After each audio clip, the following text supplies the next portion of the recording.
Você já se auto-sabotou? Vive em relacionamentos complicados? Segue entre tapas e beijos com a sua família? Já esteve perdido em algum momento na sua carreira? Você não está sozinho. Em Psicologia Sincera, eu, Ana Luísa, e eu, Ana Tereza, vamos comentar os mais diversos assuntos do nosso cotidiano, sempre com uma opinião sincera. Pode ser que você se identifique ou não com as nossas análises e reflexões. Mas aí você vê se a carapuça serviu.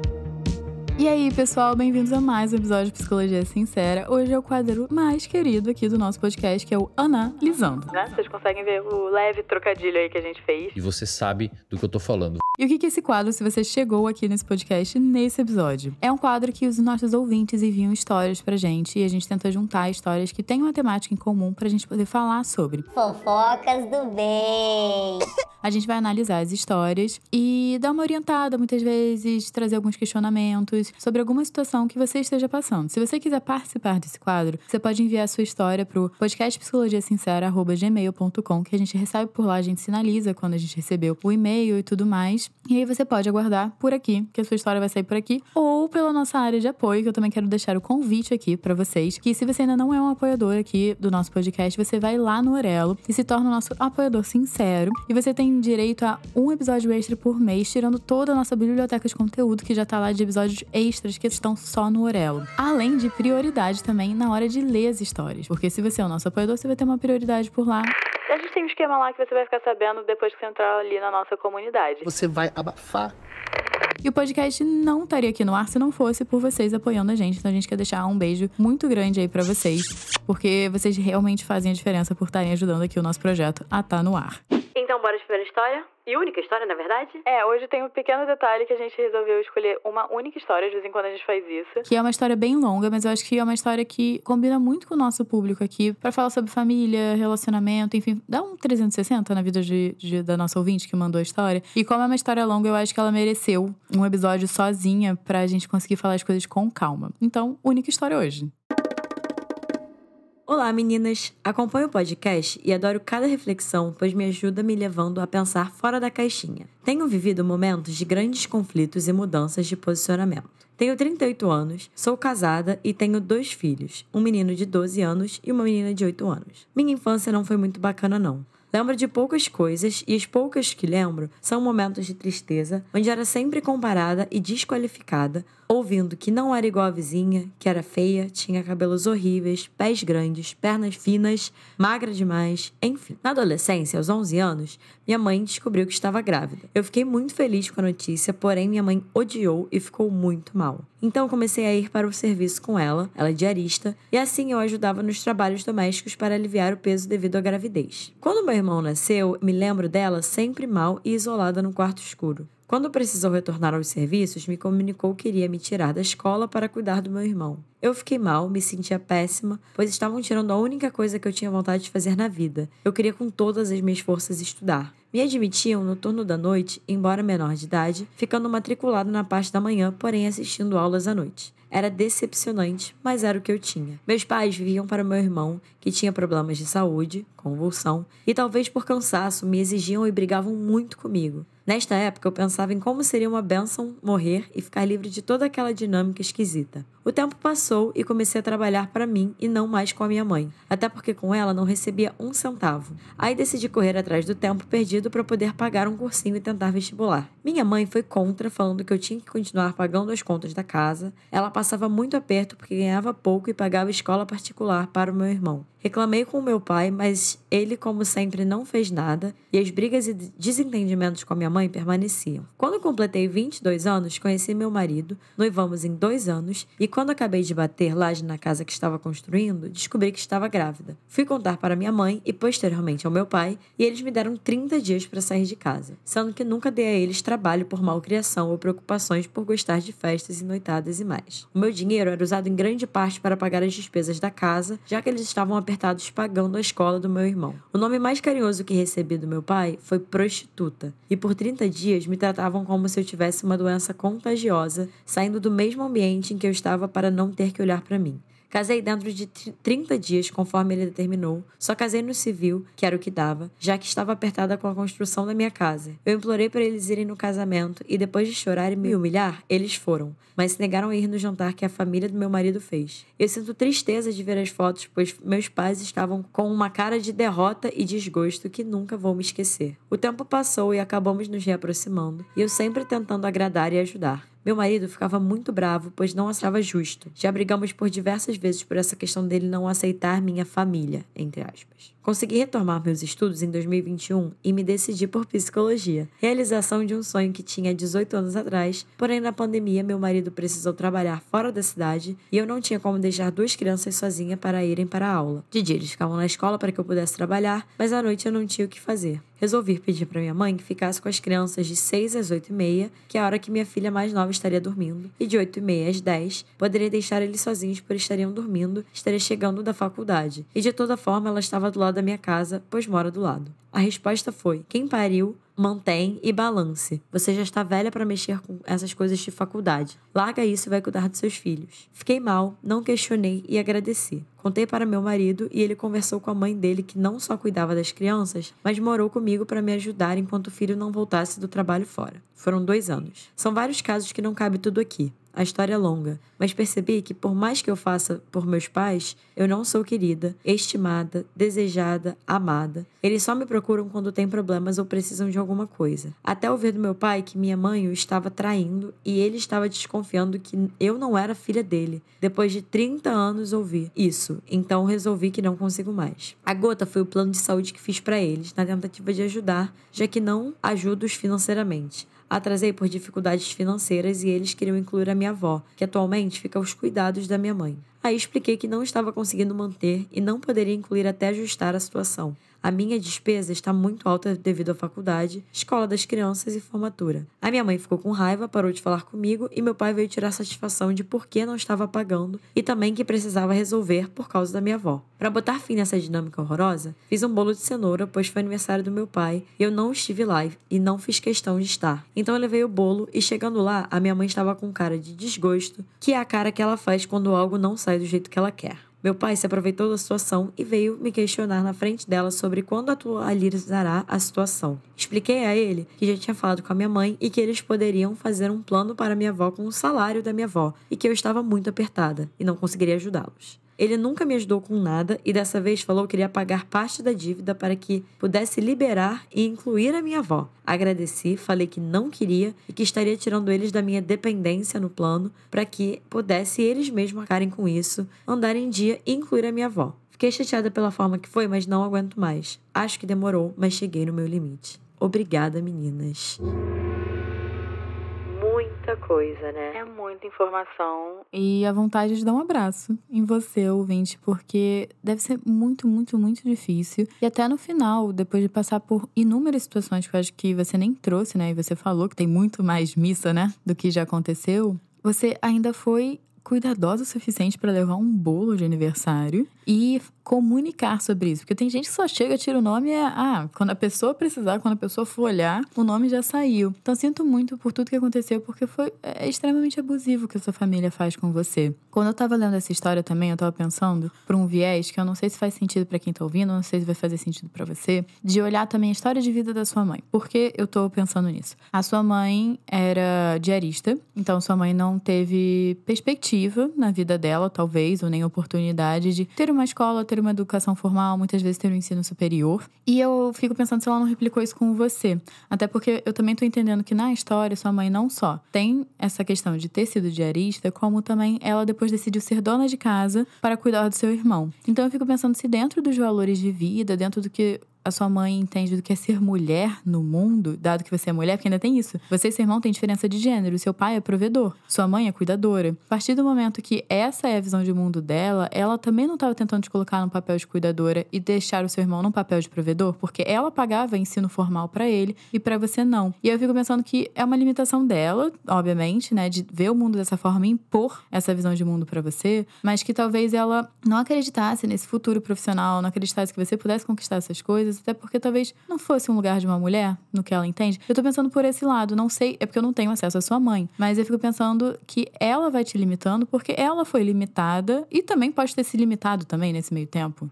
Eu fiquei pensando, assim, ouvindo a sua história, que numa terapia com você eu realmente trabalharia muito esse ponto da família e que me parece que são pontos que vão muito além de você, ouvinte, assim, bem como a Ana Teresa estava falando. Eu sei que é muito complexo estar nesse lugar de frequentemente ser como se fosse o saco de pancada para onde toda essa energia de raiva, de frustração, de desqualificação vai, assim. Mas isso acontece, infelizmente, acho que é importante a gente trazer aqui no podcast, né, que nosso papel aqui é informar também. Isso acontece, gente. A gente tem um nome, assim, estudando psicologia e essas dinâmicas familiares, que é do bode expiatório, né, das famílias, que é geralmente esse lugar ou essa pessoa onde a família direciona toda essa energia. Eu não quero chamar de energia negativa num sentido esotérico, mas negativa juntando tudo isso que você trouxe aqui, das frustrações, das desqualificações, das cobranças, assim, é como se fosse realmente um saco de pancada ali daquela família e de toda essa carga que possivelmente essa família tem em relação às próprias questões, né? Porque outra coisa que eu fiquei pensando, ouvindo a sua história e ouvindo a Ana Teresa falando, foi também nesse lugar da história da sua mãe e como que pode ter sido muito difícil, como que pode ter sido muito frustrante. E uma coisa que acontece, tá, gente? Assim, infelizmente, mas de fato acontece, é frequentemente, assim, nossos pais, eles projetam muitas coisas nos filhos. O que é projetar, assim? É basicamente pegam coisas deles, sejam crenças, sejam desejos, seja sonhos, seja projetos, e é como se eles transferissem isso para os filhos. E aí isso pode sair de muitas formas. Tem pais que querem que os filhos realizem aquilo que eles não conseguiram realizar. Então, não sei se vocês já viram isso, mas tem aquele clássico, sei lá, o pai que o sonho era ser pianista. E aí coloca o filho com 5 anos numa aula de piano. Eu tô dando um exemplo, assim, meio aleatório, mas isso acontece muito, assim, que são os pais colocando essa energia daquilo que eles não conseguiram realizar neles, nos filhos, para os filhos realizarem. Isso existe. Outra coisa que existe, e que eu não tenho como ter certeza, mas eu teria como hipótese sobre a sua história, é um outro fenômeno que acontece, que é quando os pais não têm, né, assim, têm essas limitações, seja financeira, seja por questões emocionais, seja por questões da própria família, assim, pela questão que for. Quando existe essa limitação, também é muito frequente a gente ver uma dificuldade dos pais verem os filhos indo além daquilo que eles puderam ir. Porque isso mexe na autoestima deles, isso mexe numa questão de identidade, assim, numa questão que vai muito além do filho. Não sei se está fazendo sentido ouvindo isso, ouvinte, mas o que eu fiquei pensando ouvindo você é também que, infelizmente, isso não é culpa sua, isso não é responsabilidade sua, mas como que de alguma forma a sua mãe, que parece ter tido uma vida que limitou ela de alguma forma, inclusive numa gravidez que ela não queria ter tido, e que eu ainda vou entrar nesse ponto, porque pareceu que você entrou numa função na sua família,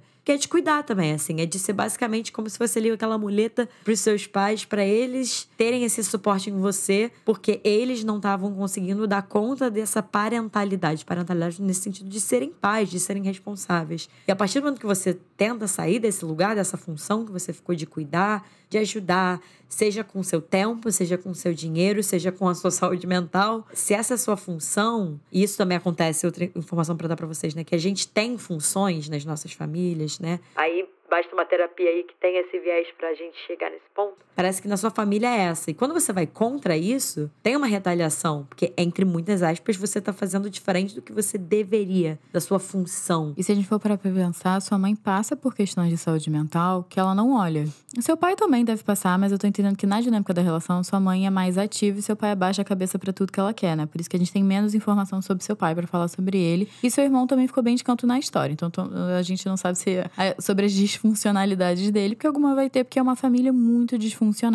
Mas voltando pra sua mãe, a sua mãe passou por uma depressão pós-parto, pelo que me parece. Eu não sei se ela já teve outros episódios depressivos ao longo da vida dela, que ela também não olhou e não tratou. De novo, talvez por falta de acesso, talvez por falta de informação, talvez não quer, a gente não sei qual é o contexto do qual ela vem. Mas você consegue ver que a sua mãe tem questões de saúde mental graves, né? Pelo que eu tô entendendo, não tratadas. E ela tem um padrão também um pouco mais infantilizado do qual os outros devem coisas a ela, né? Até você falar, ela ela fica com aquele carão, né? Com aquela cara toda fechada quando as coisas não saem do jeito que ela quer. Gente, isso parece birra de criança, assim, sinto dizer. Porque criança, quando não gosta, faz birra, fecha a cara. Ela, sendo uma adulta, uma mulher, eu espero mais maturidade emocional dela. Mas aí é que tá, será que ela se desenvolveu emocionalmente? E eu acho que bate muito do lado da Ana Luísa que falou, que é até que ponto seus pais estavam preparados para uma parentalidade. Porque isso é um assunto super tabu que a gente também não fala, que, gente, ter filho é difícil, é muito difícil ter filho. E nem todo mundo tá preparado pra ter. Só que algumas vezes os nossos pais, avós, pessoas, assim, do nosso ciclo têm uma parentalidade compulsória de não, o ciclo normal da vida é ter filho. Para aí, pode parar. Não, para pra pensar se você quer ou não, porque é um trabalho físico, é um trabalho emocional, custa tempo, custa dinheiro. Então, me parece que a sua mãe, não sei nem se ela queria a sua gravidez ou não, porque a gente não tem acesso a isso, mas a gente viu que o do seu irmão já foi uma gravidez que não se queria e ela teve que arcar com essa responsabilidade que ela não queria. Então, eu entendo que tem um jeito meio infantilizado do tipo, eu já fiz tanta coisa que eu não quero, agora deixa os outros fazerem as coisas que eu não quero também. E eu fiquei pensando muito nisso, assim. E eu não sei se esse é um lugar que faz sentido pra você, e tudo bem se não fizer, porque é muito difícil estar nesse lugar que você tá. Então, geralmente, o sentimento que vem é muita raiva, né? Muita tristeza, assim, indignação em relação a essa dinâmica. Mas, olhando do lado de cá, como psicóloga, entendendo essa dinâmica da sua família, eu fico pensando de um lado até de empatia com a sua mãe, porque me parece que ela realmente, assim... O que eu fiquei é que, possivelmente, ela não teve muitas escolhas, ela não teve muitas possibilidades. Então, o que deve gerar nela quando ela vê você quebrando, entre aspas, e rompendo com essa dinâmica. E quando ela vê você tendo escolhas e você escolhendo viver a sua vida, você escolhendo fazer uma faculdade, assim, a palavra que me veio... Vamos falar sobre um sentimento super tabu, que é inveja? Exatamente, eu fiquei com a inveja na cabeça. E que é engraçado, porque também é um sentimento que não é só tabu, assim, num geral, na sociedade, mas dentro das famílias, assim. Isso é uma coisa que eu vejo poucas pessoas falando e validando, que essa experiência pode existir, gente, assim. Inveja. Eu acho que é mais comum, às vezes, ver entre irmãos, né? Ver irmãos, assim, as pessoas que têm irmãos falando dessa experiência de um ciúme ou de uma inveja, mas isso pode acontecer de pais para filhos também. É muito tabu, é muito difícil de admitir, mas pode acontecer. E eu fiquei muito com isso, assim, o que deve gerar na sua mãe. Só que, parênteses, eu não acho que ela tem consciência disso. Eu realmente acho que ela tá longe de ter consciência desse sentimento. Isso fala das limitações dela, isso fala das possibilidades dela. Pelo visto, você tem acesso a mais coisas do que sua mãe já teve. Inclusive, escutar esse podcast, assim, não tô falando isso no sentido de aumentar a bola do podcast. Tô falando no sentido de você hoje, talvez, ter acesso a informações sobre saúde mental. Não sei se você faz terapia, acho que até seria interessante, mas assim, você tem acesso a coisas que me parece que te ajudam a ter um entendimento sobre o seu próprio processo, o que você sente, que você tá em conflito, que você fica triste, que você fica com raiva, que você se sente desqualificada, assim. Não sei se você tem consciência, mas tem muitas pessoas que sentem muito isso que você tá sentindo e vivem isso que você tá vivendo, mas não têm consciência de como que elas se sentem. Então, elas só vão repetindo suas frustrações nas relações com os outros e não param pra perceber. E isso fala de um lugar realmente de ter um espaço pra ter acesso a isso, né? E me parece que sua mãe não teve. Então, possivelmente, ela não tem nem consciência de que tudo isso que ela faz com você fala de um sentimento dela que ela não lidou e não digeriu em relação à própria vida dela. E que você acaba sendo um espelho pra isso. Quem teve pais amorosos, né? Quem teve uma mãe carinhosa, protetora, pode achar estranho saber ou admitir que tem mães que maltratam os filhos, que tem mães que fazem muito mal aos seus filhos. Todos nós crescemos ouvindo que a gente tem que honrar pai e mãe, que os pais são as pessoas que mais nos amam na vida, que são as pessoas que mais nos protegem, que nunca vão deixar nada de mal acontecer com a gente, né? E que tudo que eles fazem é em nome do amor incondicional de pai e de mãe. E é assim para a maioria das pessoas, ainda bem. Geralmente os pais são protetores, sim, a imensa maioria. São pais que amam seus filhos, mães que amam seus filhos e fazem qualquer coisa por eles.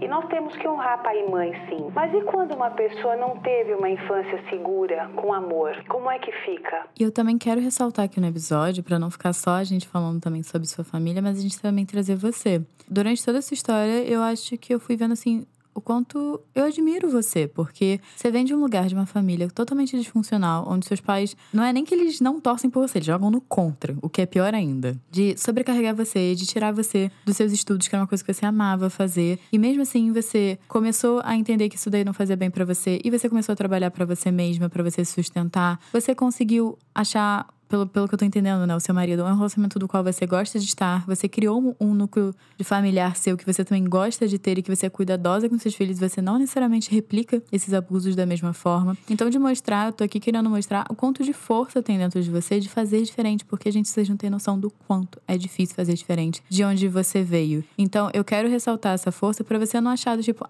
eu não dou conta, eu não consigo falar, não. Olha o quanto de coisa você fez diferente. Porque muitas pessoas nessa situação poderiam estar só sucumbindo, assim, a essa dinâmica, porque é muito difícil fazer diferente. Pessoas o tempo inteiro te colocando pra baixo, você tentando fazer diferente, não é fácil. Então eu quero realmente falar que é uma admiração muito grande de ver como você conquistou várias coisas pra você e você ainda continua, né? Mesmo com a adversidade de pandemia, tive que trabalhar, cuidar dos meus filhos, a situação em casa não ficou boa, mesmo assim você continuou seguindo nos sonhos que você queria e aos poucos vai tudo se encaixando e foi tudo dando certo, assim. Você foi construindo a sua rede de apoio, seja a família do seu marido, seja dos seus filhos no futuro. E isso é muito poderoso que você tá fazendo. Eu fiquei pensando muito nisso também, que a Ana Teresa estava falando, assim, eu não sei se você se dá conta dessa força. E não é nesse lugar romântico que a gente fala para as pessoas, e principalmente para mulheres, daquele mito da mulher forte, que na verdade é uma mulher cansada, é uma mulher que tá sofrendo, é uma mulher que tá sobrecarregada. Não é de se espantar que venham até a nossa memória milhares de mulheres a quem recai esse papel de ser perfeita e amparo para todo momento na vida de outro alguém.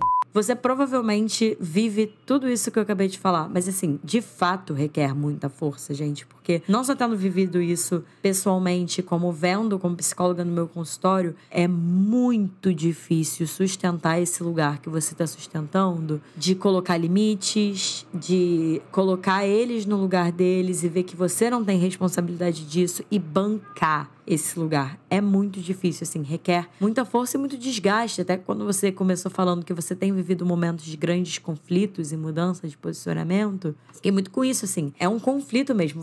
E aí, né, não tem como a gente saber essa resposta. Vou deixar aqui a pergunta pra você refletir. Mas, assim, numa terapia eu fiquei imaginando de trabalhar esse tema com você, de quais são esses conflitos. O que está conflitando dentro de você? Qual é esse conflito? Porque eu faço uma fantasia que é justamente entre você ser fiel a você e ao que você quer e quem você é. E lidando com o preço que você tem pra pagar, porque a gente já falou muito isso aqui no podcast também. Se fosse fácil sair dos lugares que a gente tá e que são desconfortáveis pra gente, talvez a gente provavelmente sairia muito mais fácil. Não sei se nossa profissão ia ser tão importante assim, porque é difícil sair desses lugares, assim. Não é simples. Tudo bem, você pode ter consciência de que você tá num lugar que te faz mal, mas esse discurso simplório de então por que a pessoa não sai? Gente, porque tem um preço a se pagar frequentemente quando você sai desse lugar desconfortável, que é mesmo lidar com, por exemplo, o seu pai ouvir te chamar de prostituta. Isso é muito forte. Então, às vezes, o preço que você paga para você bancar esse lugar, que é ser fiel a você e não abrir mão e não abaixar sua cabeça para essas violências e para esse lugar que te convidam a estar, que é um lugar de servir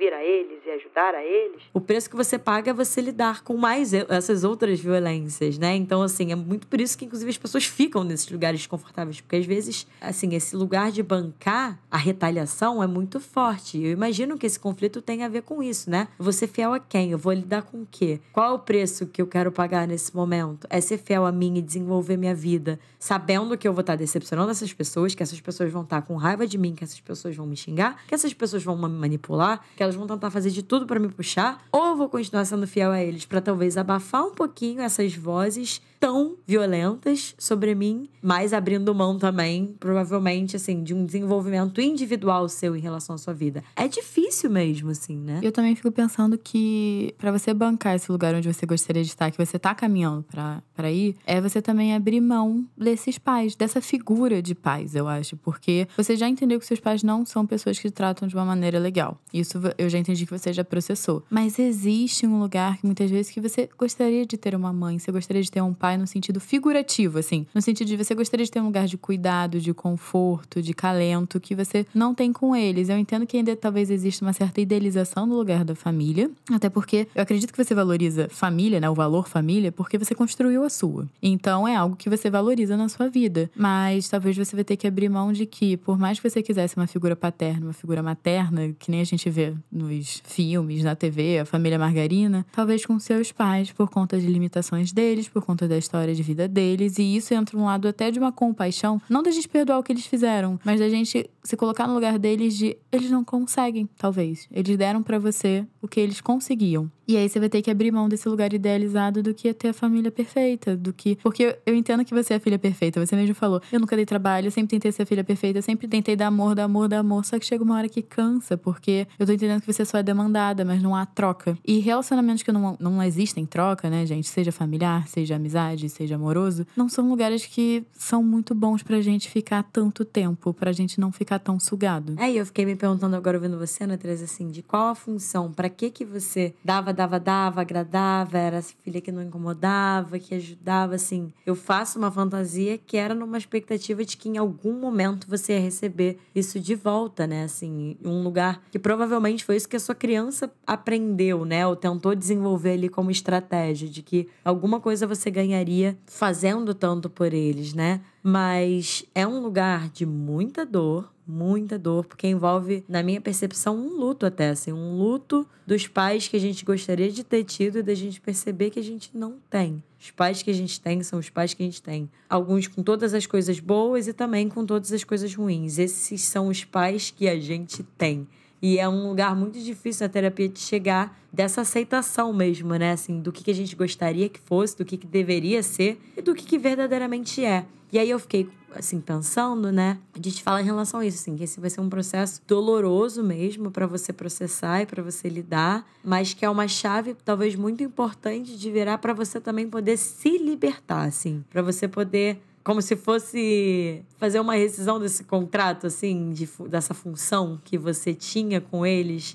Eu me imaginei bem uma coisa escrita, assim, porque na minha abordagem a gente trabalha com as coisas bem lúdicas. Mas daí você realmente redigindo um contrato. E qual que era esse contrato que você tinha com os seus pais até então, assim? Quais eram as suas funções? O que você recebia em troca? Assim, qual é esse vínculo que parece que tinha essa dinâmica não saudável e que talvez seja conflituoso para vocês nesse momento quebrar? Porque o que significa quebrar isso, né? Mas acho que nesse processo de quebrar esse contrato, entre aspas, pode trazer muita dor, provavelmente vai trazer muita dor, mas eu também faço uma fantasia que seria o que te liberaria, digamos assim, bem como se fosse pensando agora numa relação de trabalho, né? Assim, de te liberar para novos contratos na sua vida, né? E eu fiquei pensando também, para fechar, que um ponto que eu não queria deixar de falar é que você trouxe desde muito nova experiências em que você esteve nesse lugar, dessa função de servir, de ajudar, né? Assim, parece que você teve que ser cuidadora e ajudante, seja em casa, seja no trabalho. Escolheu ser psicóloga. Escolheu ser psicóloga.